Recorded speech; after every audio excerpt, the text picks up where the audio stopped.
ಈಗ ಏನಾಗಿದೆ ಗೊತ್ತಾ, ಅದು ನಿಮ್ಮದು ಬಾಡಿ ಹೀಟ್ ಇದೆ. ಹೀಟ್ ಇದ್ದಾಗ ಏನಾಗುತ್ತಪ್ಪ ಅಂತಂದರೆ ಪಿತ್ತ ಜಾಸ್ತಿ ಆಗ್ತದೆ. ಆವಾಗ ಮೋಷನ್ ಹಾರ್ಡ್ ಆಗುತ್ತೆ, ಲೆಟ್ರಿನ್ನು ಗಟ್ಟಿ ಆಗ್ತದೆ. ಲೆಟ್ರಿನಾಗಿರೋಂತಹ ನೀರಿನ ಅಂಶ ಎಲ್ಲ ಡ್ರೈ ಆಗಿಬಿಡುತ್ತೆ. ಡ್ರೈ ಆದಾಗ ಗಟ್ಟಿ ಆಗ್ತದೆ. ಅವರು ಲೆಟ್ರಿನ್ಗೆ ಹೋಗ್ಬೇಕಾದ್ರೆ ಏನು ಮಾಡ್ತಾರೆ, ಪ್ರೆಷರ್ ಜಾಸ್ತಿ ಆಗ್ತಾರೆ, ಸರಾಗವಾಗಿ ಹೋಗಲ್ಲ. ಅವಾಗ ಪ್ರೆಷರ್ ಜಾಸ್ತಿ ಆಗ್ತಾಗ ಏನಾಗುತ್ತೆ, ಗಟ್ಟಿ ಮಲ ಹೊರಗೆ ಬರ್ಬೇಕಾದ್ರೆ ತರಚ್ಕೊಂಡು ಬರುತ್ತೆ, ಅಲ್ಲಿ ಗಾಯ ಮಾಡಿಬಿಡುತ್ತೆ ಆ ಜಾಗ. ಒಂದು ಸರಿ ಗಾಯ ಆಗ್ಬಿಡ್ತು ಅಂತಂದರೆ ಅಲ್ಲಿ ಮಾಯಲ್ಲ ಮತ್ತೆ. ಯಾಕಪ್ಪ ಅಂದರೆ ನೀವು ದಿನ ನೀವು ಮತ್ತೆ ಲೆಟ್ರಿನ್ಗೆ ಹೋಗಲೇಬೇಕು. ಮತ್ತು ಆ ಗಾಯದ ಮೇಲೆ ಮತ್ತೆ ತರ್ಚುತ್ತೆ. ಇದಕ್ಕೆ ಫಿಷರ್ ಅಂತ ಹೇಳ್ತೀವಿ. ಹಂಗೆ ಬಿಟ್ಕೊಂಡ್ರೆ ನೆಕ್ಸ್ಟ್ ಪೈಲ್ಸ್ ಆಗುತ್ತೆ, ಮತ್ತು ಬೇರೆ ಥರದ ಸಮಸ್ಯೆಗಳು ಸ್ಟಾರ್ಟ್ ಆಗ್ತವೆ.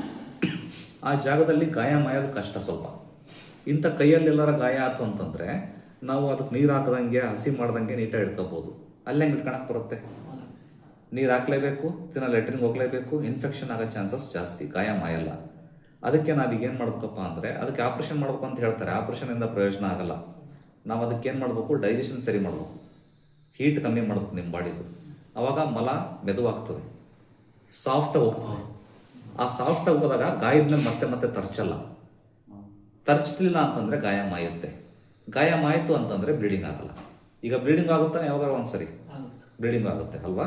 ಆ ಬ್ಲೀಡಿಂಗ್ ಆಗ್ತಿರೋದು ಅದೇ ಕಾರಣ, ಗಾಯ ಇರೋದ್ರಿಂದ. ಅದಕ್ಕೆ ನಾವೆಲ್ಲ ಮೆಡಿಸಿನ್ಸ್ ತಯಾರು ಮಾಡಿ ಕೊಡ್ಲಿಕ್ಕೆ ಬರುತ್ತೆ.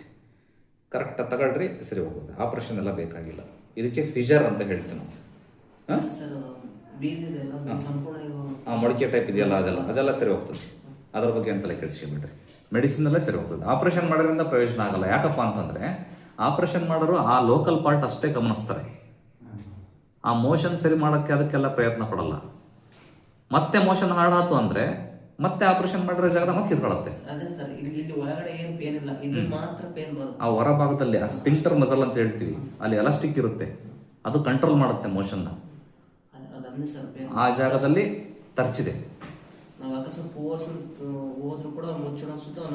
ನೋವು ಬರುತ್ತೆ. ಕರೆಕ್ಟ್ ತಾನೆ? ಸರಿ, ತಲೆ ಕೆಡಿಸ್ಕೊಂಡ್ಬಿಟ್ರಿ. ಇಷ್ಟೆಲ್ಲ ಮತ್ತೆ ಸುಸ್ತಾಗ್ಬಿಡುತ್ತೆ. ಹೌದು, ಉರಿ ಆಗ್ತದೆ. ಕರೆಕ್ಟ್ ಅಲ್ಲ? ಸಿಕ್ಕಾಬಟ್ಟೆ.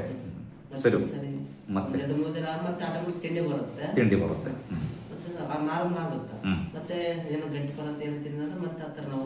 ಗಟ್ಟಿ ಪದಾರ್ಥ, ಮಸಾಲೆ ಪದಾರ್ಥ, ಹೀಟ್ ಆಗೋಂಥದ್ದು ಬಿಟ್ಟಿದ್ದೀರಿ. ನಾನ್ ವೆಜ್ ಅವನು ತಿಂದ್ರೆ ಮತ್ತೆ ಜಾಸ್ತಿ ಆಗುತ್ತೆ. ಬಿಟ್ಟಿದ್ದೀರಿ, ಒಳ್ಳೆ. ಓಕೆನಾ? ಮತ್ತೇನಾರು ಹೇಳೋದಿದೆಯಾ? ತಲೆ ಕೆಡಿಸ್ಕೊಬಿಟ್ರಿ, ಸರಿ ಹೋಗ್ತದೆ.